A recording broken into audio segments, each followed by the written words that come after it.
The morning sun had barely risen over the quiet street when the bell above the diner door chimed softly. The smell of fresh coffee and toasted bread filled the air, but something felt off. At the corner table sat a young waitress trying to balance a heavy tray with one hand. The other hand was wrapped in a worn, fraying bandage, slightly stained as if it had been used far too long. She tried to hide the pain behind a polite smile, but every movement revealed how much it hurt. What no one in that diner realized was that the quiet man watching her from the back booth wasn't just another customer. He was the secret owner of the diner, and what he was about to discover would change everything. Before we continue this emotional story, take a quick moment to support the channel. If you believe in kindness, second chances, and stories that restore faith in humanity, please like this video, comment your thoughts, share it with someone who loves heartfelt stories, and subscribe to the channel Whisper Tales 3 for more powerful stories like this. The man in the booth was named Adrian Cole. To the staff he was just another quiet customer wearing a plain jacket and baseball cap, someone who had been coming in every morning for coffee during the past week. But Adrian wasn't there for breakfast. He was there to observe. After inheriting the small chain of diners from his late uncle, Adrian decided to visit each location undercover. He wanted to understand how his businesses truly ran when no one knew the owner was watching. This diner, tucked along a busy daytime street corner, seemed lively enough. Sunlight poured through the windows, illuminating the worn wooden tables and the gentle chatter of regular customers. Plates clinked, coffee machines hissed, and the staff moved quickly between tables. But Adrian's attention kept returning to the same person, the young waitress with the injured hand. Her name tag read Marisol Vega. She couldn't have been older than 22.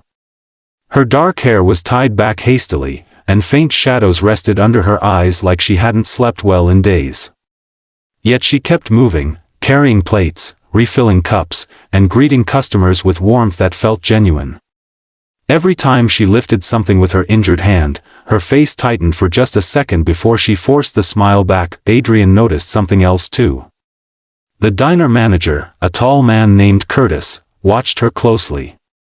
But his attention wasn't filled with concern, it was irritation. Twice Adrian saw Curtis snap his fingers impatiently at Marisol when she moved slower than usual. Once, when she accidentally dropped a spoon, Curtis leaned close and scolded her sharply.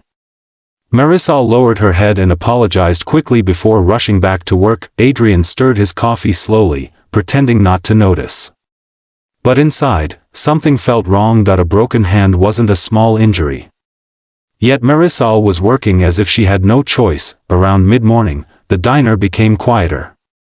Office workers had already returned to their jobs, and only a few customers remained. Marisol carefully wiped down Adrian's table, still trying to use both hands despite the obvious pain. As she reached for the empty cup, the sleeve of her uniform shifted slightly, revealing deep purple bruises along her wrist. Adrian's chest tightened. Those bruises didn't look like something caused by a simple fall. The moment passed quickly, and Marisol moved away to refill another customer's drink. But Adrian's thoughts began racing.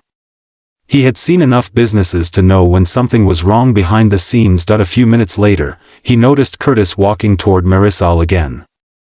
The manager's voice was low but sharp, and though Adrian couldn't hear every word, the tone was unmistakable. Marisol's shoulders sank as she nodded repeatedly, apologizing for something she clearly hadn't meant to do. When Curtis walked away, Adrian saw Marisol pause near the counter. For just a moment, her smile disappeared. She pressed her injured hand against her apron and closed her eyes like she was fighting tears. That was the moment Adrian decided he couldn't stay silent anymore. He approached the counter calmly, placing cash for his coffee. When Marisol looked up, she quickly forced that same polite smile again. Adrian spoke gently, asking if her hand was okay. Marisol immediately brushed off the question, claiming it was just a small accident. But her eyes shifted nervously toward the manager's office.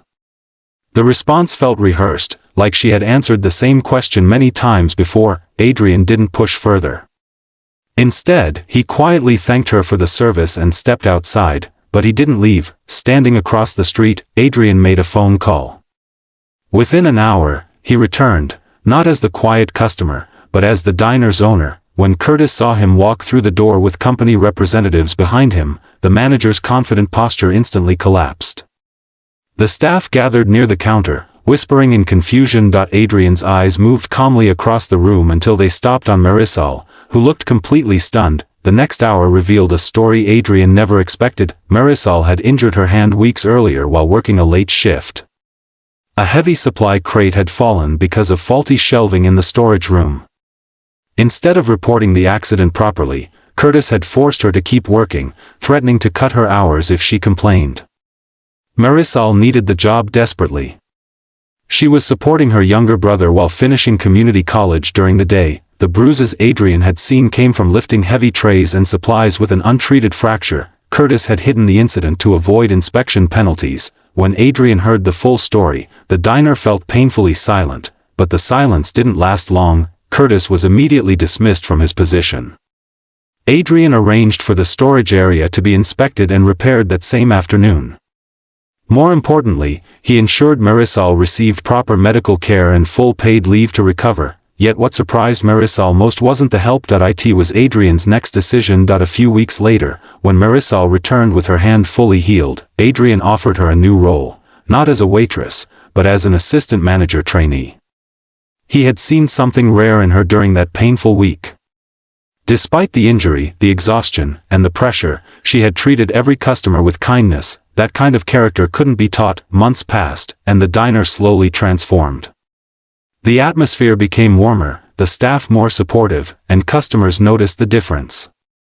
At the center of it all was Marisol, now confident, smiling brighter than before, helping new employees the same way someone once helped her. And Adrian often visited again, this time openly as the owner. But every time he walked in, he remembered the quiet morning when he first saw a waitress with a broken hand trying to hide her pain. Sometimes the smallest signs reveal the biggest truths. If this story touched your heart or reminded you that kindness can truly change lives, please take a moment to like the video, share it with someone who believes in compassion, and subscribe to Whisper Tales 3 for more meaningful stories. And before this story ends, we have a special request for you. Comment below with the word kindness if you believe that even one act of compassion can transform someone's future.